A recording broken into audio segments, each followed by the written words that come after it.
menyiapkan sumber daya manusia yang sebelumnya mengesampingkan digital, pembelajaran secara digital. Nah, sehingga guru-guru mengalami banyak masalah, utamanya juga yang menurut pengamatan saya adalah di peserta didik. Di sisi lain, kesiapan dengan SDM ini, orang tua siswa belum siap mendampingi putra-putrinya belajar dari rumah. Kemudian kalau kita dilihat di satuan pendidikan, beberapa kepala sekolah niki masih bingung membangun kreativitas apa yang harus dikerjakan dalam rangka menjaga mutu. Jadi manajemen mutu itu tetap berjalan walaupun belajar dari rumah, bekerja dari rumah. Nah, dalam rangka itu juga ada permasalahan baru yang muncul adalah sarana dan prasarana yang ada di sekolah ini sangat terbatas. Jaringan internetnya, belum lagi fasilitas-fasilitas digital yang sebagai pendukung. Nah, dengan 3 hal inilah saya selaku pengawas memberikan beberapa solusi kepada sekolah, ya. Jadi yang harus dilakukan oleh sekolah pada masa pandemi ini bagaimana bisa berjalan efektif. Yang pertama kita lakukan adalah bagaimana upaya meningkatkan sarana pendukung. Nah, sarana pendukung ini dibutuhkan untuk meningkatkan kapasitas guru, kemudian meningkatkan perluasan dukungan platform teknologi. Nah, syukur sekali pemerintah pusat cepat mengambil keputusan, ada perubahan Juknisbos yang dikeluarkan oleh pemerintah, kalau tidak salah itu surat edaran nomor 19 ya, tahun 2020. Nah, di sanalah kita mulai bekerja sama dengan pihak sekolah, pengawas mendampingi dalam rangka menyiapkan semua piranti-piranti yang diperlukan. Salah satu yang dilakukan oleh sekolah adalah mengidentifikasi berapa guru yang harus menguasai teknologi, berapa yang belum menguasai teknologi. Demikian juga jaringan dari rumah masing-masing. Siswanya juga demikian. Nah, dari kasus-kasus itu, selaku pengawas tetap melakukan pendampingan untuk penjaminan mutu sekolah. Karena bagaimanapun juga ini tidak bisa dijadikan alasan dengan COVID-19 mutu sekolah itu ditelantarkan. Ya, kita harus bergerak. Nah, kalau kita perhatikan sekolah akan menjadi efektif itu dengan memperhatikan ada 9 pilar-pilar yang harus dilakukan. Jadi memiliki visi dan misi yang jelas. Nah, selama ini barangkali sekolah banyak yang membangun visinya belum terarah secara jelas. Kemudian kepala sekolah yang profesional, kemudian guru yang profesional juga, terus lingkungan belajar yang kondusif. Di samping itu juga harus juga diciptakan ramah siswa.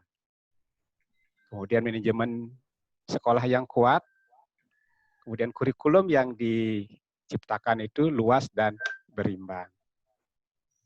Nah, kemudian penilaian dilakukan dan pelaporan prestasi siswa yang bermakna. Kemudian yang terakhir adalah pelibatan masyarakat yang tinggi. Nah, dari 9 ciri-ciri itu, nah pada masa pandemi ini banyak hal yang harus dikerjakan, harus digarap, karena ini adalah merupakan hal yang pertama dialami oleh sekolah. Nah, bagaimana caranya? Ada beberapa hal yang dapat dilakukan oleh pihak sekolah. Saya mencoba memberikan solusi atau gambaran. Yang pertama bisa dilakukan oleh sekolah adalah sekolah itu melakukan komunikasi lebih terbuka.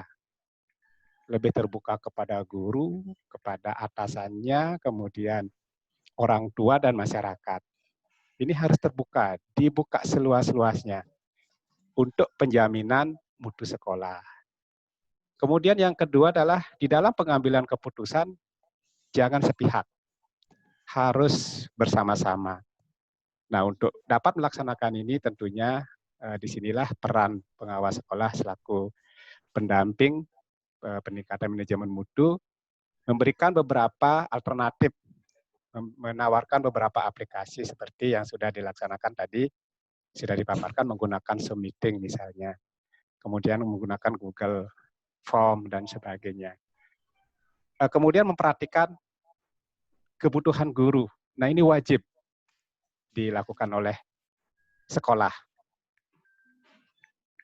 Kenapa? Karena inilah kunci keberhasilan pendidikan atau pembelajaran jarak jauh agar dapat guru-guru berkomunikasi secara optimal dengan peserta didiknya. Apa sih yang dibutuhkan oleh guru? Di sini yang dibutuhkan adalah misalnya kebijakan yang berkaitan dengan pengadaan sarana yang bisa dilaksanakan dari jarak jauh. Nah, selanjutnya memperhatikan kebutuhan siswa. Nah, kebetulan sekali di aturan yang baru, pemerintah memberikan akses untuk menggunakan dana BOS untuk kebutuhan pembelian pulsa internet. Nah, ini sangat membantu sehingga beberapa sekolah sudah merealisasikan dengan memberikan paket, ya, paket sehingga mereka bisa berkomunikasi dengan Bapak Ibu guru dengan sekolah. Maaf Pak Ketut, kemudian waktunya 5 menit lagi. Ya, kemudian tidak kalah penting lagi adalah keterpaduan sekolah dan masyarakat. Nah, di sini perlu dibangun bagaimana komunikasi dengan orang tua siswa, dengan perbekal, dengan kepala dusun, untuk membangun efektivitas pembelajaran.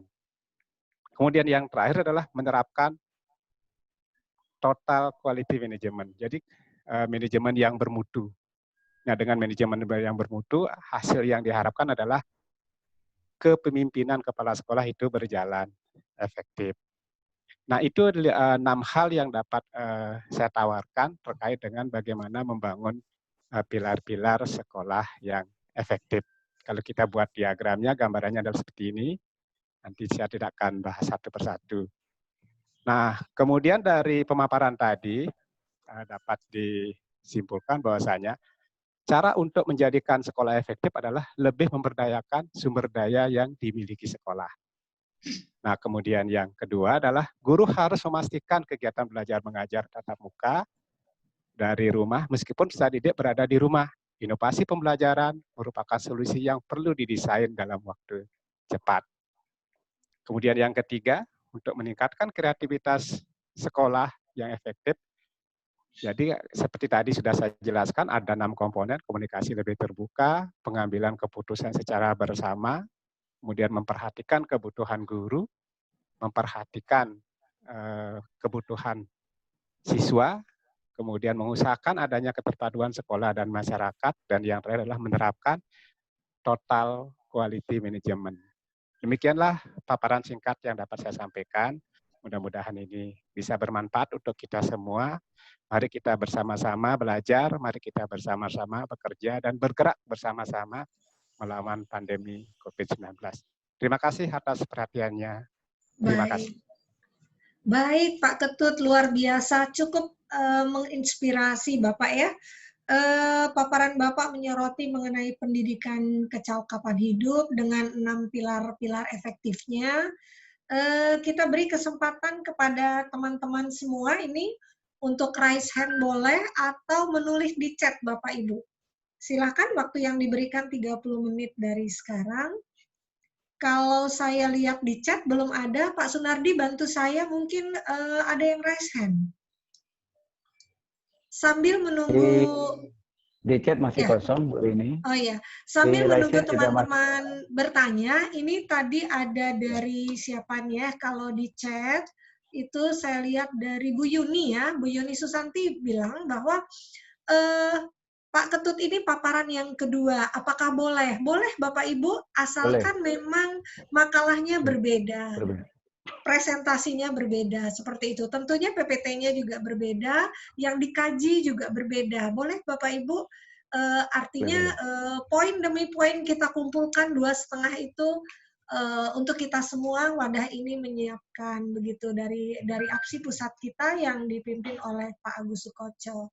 Jadi boleh Bapak Ibu, tetapi tentunya makalah yang berbeda, PowerPoint yang berbeda, masalah yang dibahas pun berbeda. Begitu Bapak Ibu ya.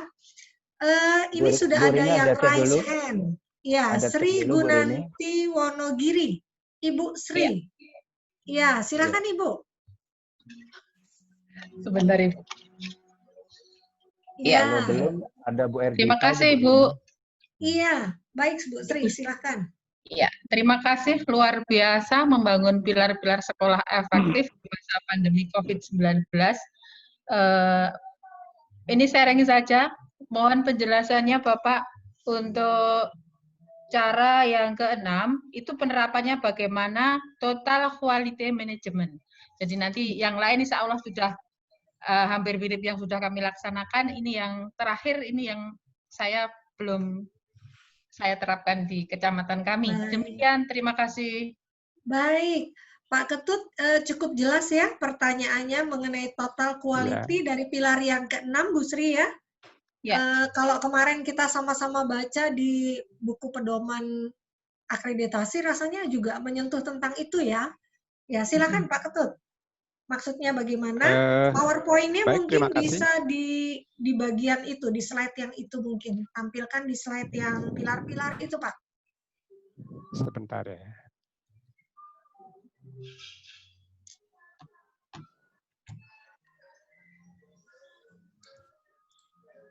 Yang ini ya. Ya. Ya, ya. Baik, terima kasih Bu Sri Gunarti. Ini pertanyaan yang cukup bagus sekali. Jadi dalam penerapan Sri Gunanti ya, Gunanti ya, mohon maaf ini Gunanti ya. Baik, terima kasih. Di dalam penerapan total quality management ada beberapa hal yang harus diperhatikan. Pertama itu adalah membangun organisasi. Dalam membangun organisasi, bagaimana organisasi itu bisa berfungsi dan saling mendukung untuk membentuk fondasi manajemen. Ya, sebab dalam manajemen itu harus ada bagian yang harus diperhatikan sebagai fondasi. Nah, karena manajemen ini akan saling mendukung untuk membangun fondasi yang lainnya. Kemudian selanjutnya adalah membangun kepercayaan yang kuat. Jadi melalui etika, kemudian integritas dan kejujuran. Ya, kemudian yang ketiga membuka dan menunjukkan potensi. Jadi kita harus sebagai leader harus tahu bagaimana potensi-potensi yang ada di sekolah itu, baik dari siswa, guru, ketenagaan dan sebagainya. Nah, dengan kali itu sudah dibangun, kemudian dilandasi dengan kejujuran, etika dan integritas, maka akan terbentuklah manajemen yang kuat itu. Jadi kemudian ditambah lagi dengan sumber daya yang memadai. Makanya di sini tadi saya sempat ini bagaimana kita memperhatikan peningkatan sumber daya manusianya. Ya melalui kegiatan-kegiatan seperti ini. Sering-seringlah sekolah melakukan kegiatan Zoom meeting dengan topik-topik yang berbeda-beda. Artinya setiap saat kepala sekolah itu pengawas itu bisa menyapa guru, siswa dan komponen sekolah lainnya. Dengan juga bisa dibantu dengan memberikan pelatihan-pelatihan yang ringan-ringan yang bisa dilakukan secara daring. Nah, ini yang sangat menurut saya dalam penerapan total quality management yang harus dilakukan di masa pandemi. Demikian Ibu yang dapat saya jelaskan. Terima kasih. Baik, bagaimana Bu Sri? Cukup jelas? Halo, Bu Sri? Iya, terima kasih. Sudah jelas Ibu. Mohon maaf, mungkin sudah langsung diaplikasikan atau diterapkan di sekolah binaan, begitu Bapak maksud saya? Oh iya. Oh begitu. Ya. Jadi dalam pelaksanaan kepengawasan keseharian ya memang kita harus melakukan pendampingan yang arahnya adalah ke situ. Jadi bagaimana setiap saat kita menyampaikan, bangunlah dulu dengan etika yang bagus, kemudian tanamkan kejujuran, Sehingga nanti dengan kejujuran dan integritas yang bagus, kita bangun komunikasi dengan seluruh komponen, dan saya yakin dengan ini dilaksanakan dengan baik, manajemen di sekolah itu bisa berjalan sesuai dengan yang diharapkan. Walaupun semua itu bekerja dari rumah. Kalau tidak dengan demikian, saya yakin nanti karena kita tidak bisa melihat dan menyuruh langsung, ada beberapa komponen yang mendapat kurang perhatian, demikian Ibu. Iya. Terima kasih Bapak. Iya. Pak Ketut, ini kalau saya baca di chat, ini dari teman saya nih, sohib saya, Bu Erdita, Haja Erdita Agustina. Saya bacakan ya Pak. Apa solusi ketika anak didik tidak memiliki HP Android dan juga tidak mampu membeli kuota, Pak? Baik, karena terima Bapak kasih. Kan Saya langsung jawab. Zoom mungkin tadi ya. Ya, silakan Iya. Pak. Saya langsung. Nah begini, di dalam melaksanakan pendampingan membangun sekolah efektif itu pertama saya sampaikan kepada kepala sekolah dan guru-guru melalui kegiatan daring, itu mengidentifikasi siswa. Jadi setelah hasil identifikasi itu ada 3 kategori ya. Kategori pertama itu siswa mampu dan memiliki HP berbasis Android. Pengertian mampu di sana, dia memiliki HP dan mampu menggunakan. Baik itu menggunakan WA Group, menggunakan Google Meet dan Zoom dan sebagainya. Itu yang pertama. Dan ini kalau dilihat sedikit ya. Kemudian yang kedua, dalam satu keluarga itu dia memiliki HP Android, namun belum bisa menggunakan secara optimal. Hanya pada menggunakan WA Group, kemudian Facebook, dan beberapa juga mampu menggunakan Instagram dan aplikasi lain. Jadi itu baru tahap pengenalan teknologi. Kemudian yang ketiga adalah ada yang sama sekali dia tidak memiliki HP dalam keluarga itu dan tidak paham tentang teknologi. Nah, inilah yang menjadi PR tugas.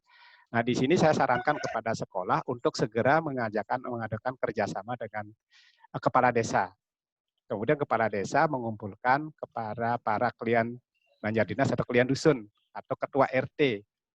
Nah, melalui kegiatan inilah jenis tugas yang diberikan berbeda. Ini lebih banyak diberikan dalam bentuk literasi. Jadi dititip melalui kepala desa atau kepala dusun, kemudian itu disampaikan kepada siswa. Kemudian siswa itu dikelompokkan dan membentuk satu koordinator untuk menghimpun tugas-tugas dari mereka. Ini lebih banyak tugasnya, sekali lagi saya sampaikan, dalam bentuk literasi. Jadi mingguan ininya, pemberian tugasnya, kemudian pengumpulannya juga secara mingguan. Demikian yang sudah telah dilaksanakan. Baik, luar biasa Pak Ketut. Artinya sampai bekerja sama dengan kepala desa begitu ya? Luar biasa. Ya, sekolah harus bekerja sama. Bisa ya, juga memberi masukan, Bu Rini. Gimana Bu Rini Pak bisa memberikan Hardi? masukan sedikit. Oh bisa ya, memberi boleh masukan silakan. sedikit, masukan sedikit kepada Bapak Ketut ya, berikan pemateri. Ya, mungkin akan lebih efektif, Bapak. Kebetulan di satu desa atau di satu kelurahan itu kan ada teman-temannya itu. Akan lebih efektif, dia tetap menjaga jarak, tetap menggunakan protokol COVID-19. Dia bisa bekerja sama dengan teman-temannya, Pak. Itulah akan lebih efektif mungkin, Pak. Mungkin bisa ditambahkan di masalah. Terima kasih. Soalnya tambah banyak ya tugas kepala desa. Iya, begitu Pak. Ya. Tapi luar biasa, kepala desanya luar biasa. Kalau sampai ikut terlibat ya dalam pendidikan peserta didiknya di sekitar tempat desa situ, Pak ya. Iya, baik. Utamanya yang bekerja itu kepala dusun. Jadi kepala desa kan mengizinkan gitu, mengizinkan. Jadi kita diberikan dalam bentuk amplop begitu. Jadi tugas itu di amplop, kemudian dititip ke kepala dusun, kan tahu penduduknya di sekitar itu. Nah, kemudian kepala dusunlah yang memberikan, kemudian mengambil kembali ya. Sehingga sekolah itu tinggal ngambil di kepala desa. Iya, baik. Semoga Bu Erdita paham maksud dari Pak Ketut. Lanjut Pak, ini ada pertanyaan chat dari Ibu Purwaningsih. Beliau mengatakan ukuran sekolah yang efektif seperti apa menurut Bapak di masa pandemi COVID-19 sekarang ini, Bapak?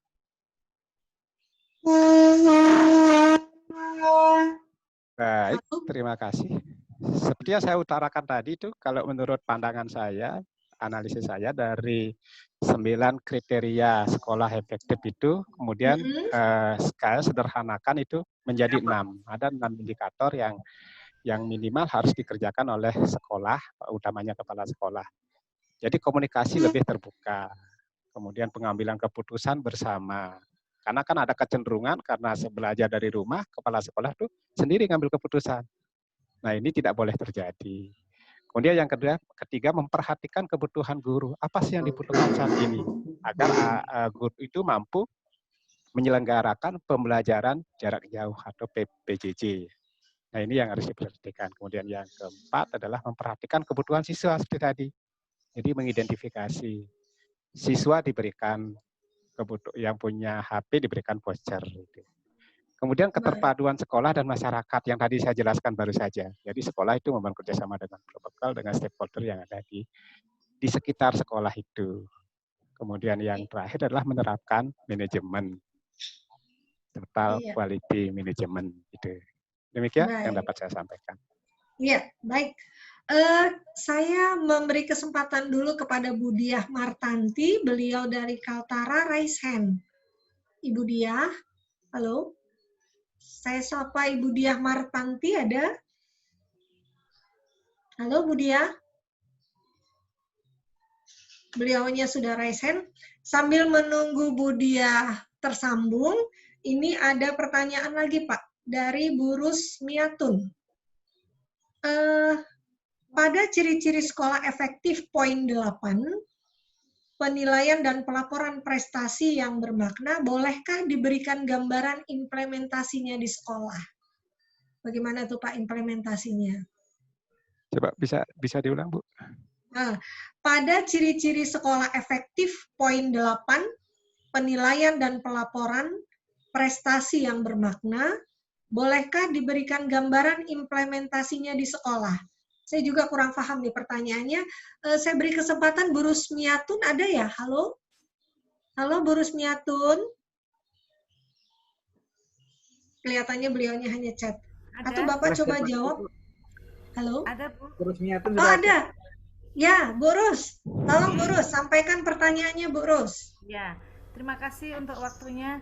Ya, saya silakan. sangat apresiasi dengan pemaparan dari Pak Ketut tadi. Yang ingin saya tanyakan pada poin 8, penilaian dan pelaporan prestasi yang bermakna. Bagaimana bisa memberikan prestasi yang bermakna atau meningkatkan prestasi anak-anak yang bermakna pada masa-masa seperti ini, Pak? Karena kondisi yang ada di sekolah kan tidak sama begitu ya, ada yang tadi disampaikan yang tidak memiliki HP, sama dengan di kondisi di Tarakan tidak memiliki HP, kemudian membeli paket data agak sulit ya. Kalau paket data seperti disampaikan Pak Menteri boleh menggunakan dana BOS ya. Artinya ada pertanyaan dari teman-teman yang sempat saya rekam tadi pagi kami rapat itu, bagaimana bisa memberikan penilaian yang baik begitu Pak, sedangkan tuntutan kurikulum atau target kurikulum yang ada tidak bisa tercapai secara penuh begitu ya. Mungkin sedikit gambaran begitu bisa menjadi masukan. Baik. Terima kasih. Oke. Silakan bisa Pak Ketut, betul memang. Ya. Baik, terima kasih. Dalam rangka bagaimana penilaian dan pelaporan prestasi siswa yang bermakna itu yang bisa dilakukan adalah begini. Sekolah itu berkomunikasi dengan orang tua sehingga orang tua itu memahami dan puas dengan tingkat informasi yang diberikan dari sekolah. Karena sekarang kan informasi kan sedang simpang siur. Ya, kemudian orang tua itu diberi informasi tentang perkembangan akademik, sosial, personal dan tentang siswa tersebut.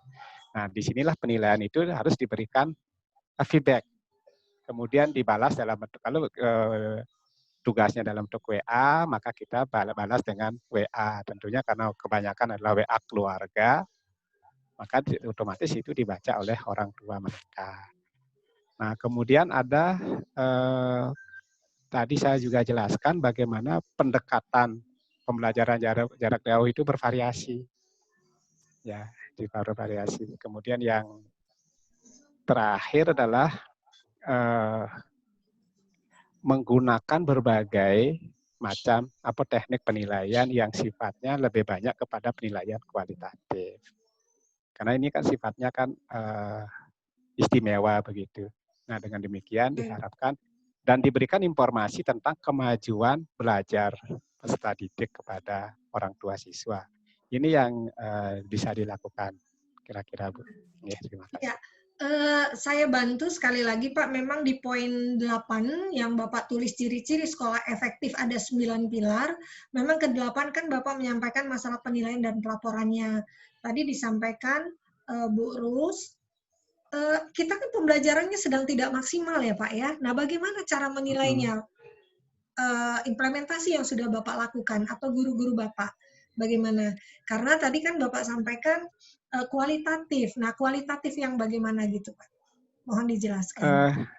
Begini, di dalam surat edaran itu kan ada penilaian untuk akhir semester ini kan, iya, untuk kelas 9 rata-rata rapot sebelumnya kan itu. Iya, nah, betul. Supaya nanti penilaian prestasi itu bermakna, maka saya sarankan kepada guru-guru apa yang dilakukan anak selama 3 bulan ini, nilai apa yang sudah diambil oleh gurunya itu agar dijadikan bahan pertimbangan dalam menentukan kenaikan maupun kelulusan peserta didik, sehingga anak-anak itu dan orang tua itu merasa dihargai atas usaha-usaha yang mereka lakukan terkait dengan penyiapan sarana dalam pembelajaran jarak jauh. Ya, kalau itu tidak dijadikan bahan pertimbangan, nah di sini pasti terjadi kekecewaan. Selama 3 bulan kami melakukan membimbing anak, mendampingi anak, toh juga nilainya tidak dimasukkan dalam rapot atau dalam penentuan kelulusan. Nah, begitu Bu. Yang saya sampaikan kepada pihak sekolah. Bagaimana Bu Rus? Cukup ya? Halo? Masih ada waktu 5 menit Bapak. Ini saya kembali memberi kesempatan kepada Bu Diah Martanti, tadi yang raise hand. Karena yang di chat belum ada. Ibu Diah Martanti belum ada. Kalau tidak ada, Bapak Ibu yang lain boleh, masih ada waktu 5 menit. Memberikan tambahan juga boleh Bu Rini ya. Oh boleh, Bapak silakan. Iya. Ya udah buka aja, mati kan Mama di dapur kok. Aduh, Bapak ada yang Ibu bocor. tolong di-mute dulu. Iya, di-mute dulu. Ya. Terkait silakan, dengan Bapak. Penilaian dan pelaporan. Terkait dengan penilaian dan pelaporan, saya sangat tertarik juga itu Pak Ketut terkait dengan pilar yang ke-8 penilaian dan pelaporan sesuai dengan edaran dari kementerian itu kan sudah ada bahwa penilaian kenaikan kelas itu dari rapot semester 1 sampai semester 5 bagi kelas 3 dan bagi kelas 2-nya itu kan dari semester 1 dan semester 3. Artinya itu dijadikan dasar ditambah dengan presentasi dari hasil siswa yang mengikuti kegiatan daring. Karena tidak semua siswa, saya yakin itu mengikuti kegiatan daring. Nah, mungkin ada nilai plus tersendiri bagi siswa yang mengikuti kegiatan daring melalui Zoom misalnya, itu akan berbeda dengan siswa yang mengikuti daring menggunakan WA. Mungkin itu akan bisa ditambahkan sehingga merupakan bagian dari pembentukan karakter termasuk keterampilan, skill yang ada di dalam penilaian, baik pada penilaian proses maupun penilaian-penilaian yang bersikap portofolio atau bahkan penilaian sikap. Mungkin itu Pak sebagai tambahan. Terima kasih dari Pak Sunardi. Silakan. Oke, terima kasih sudah menyempurnakan. Iya, baik. Iya. Baik, Bapak, di penghujung sesi Bapak, saya simpulkan bahwa membangun pilar-pilar sekolah yang Bapak sampaikan itu ada 6 tadi. Komunikasi harus terbuka, pengambilan keputusan bersama, kemudian memperhatikan kebutuhan guru, memperhatikan kebutuhan siswa juga, kemudian keterpaduan sekolah dengan masyarakat ya Pak, yang tadi Bapak melibatkan kepala desa, luar biasa. Kemudian terakhir yang keenam adalah total quality management, begitu ya Bapak ya. Demikian Bapak Ibu, terima kasih presentasi Bapak, sangat menginspirasi Bapak. Terima kasih. Kita lanjutkan untuk menghemat waktu kepada pemakalah yang ketiga, yaitu Ibu Putu Murtini dengan moderatornya Bapak Sunardi MPD. Iya. Pak Sunardi, kami silahkan. Ya. Terima kasih. Terima kasih Bu Rini, terima kasih juga kepada para peserta sebelumnya yang telah memberikan inspirasi kepada kita semua. Hari ini Bu Rini kita tidak membuat pantun Bu Rini, tapi membuat sampirannya, membuat sampirannya saja. Mudah-mudahan kawan-kawan semuanya ingat. Hari tapi ini tetap hari nanti Rabu. Di terakhir Pak Nardi saya tetap Ya. buat pantun di terakhir. Ya, hari ini hari Rabu, ya. Besok hari Kamis. Betul. Besok pas hari Kamis. Forum ilmiah Bu Martini sudah pada kumpul. Mari kita manfaatkan semuanya Ibu Martini. Kami sapa dulu sebelum kami sapa dulu kepada Bu Putu Martini. Halo Bu Putu Martini. Selamat sore. Selamat sore. Ya. Bu Rini. Bu Rini. Ya. Bu Putu dari Bali ya. Ya. Siap, Pak. Selamat sore, Bu. Ya, selamat, Bu. Bu Putu Martini, ini terkait dengan makalah Ibu, yaitu tentang Google Form terjaring supervisi sepada terbimbing. Dari judul makalahnya mungkin membuat orang bertanya-tanya, Bu. Apa itu yang terjaring dan apa itu yang sepada? Nanti Ibu akan memberikan penjelasan secara rinci. Tentunya ini ada 70 partisipan Bu Martini, banyak yang mendengarkan dari makalah Ibu nanti, paparan Ibu, mudah-mudahan menjadikan semangat kita semua. Dan seperti biasa Bu Putu Martini, kita diberikan limit waktu 45 menit Ibu. Seperti biasa 15 menit untuk paparan dan 30 menit itu digunakan untuk tanya jawab, termasuk masukan, termasuk kritik, termasuk saran yang mungkin nanti akan dijadikan sebagai bahan untuk perbaikan dari makalah Ibu. Dan kepada rekan-rekan, kami harapkan untuk dapat menyimak dengan baik dari apa yang disampaikan oleh Ibu Putu Martini. Dan apabila nanti ada pertanyaan-pertanyaan, kami sediakan di forum ilmiah ini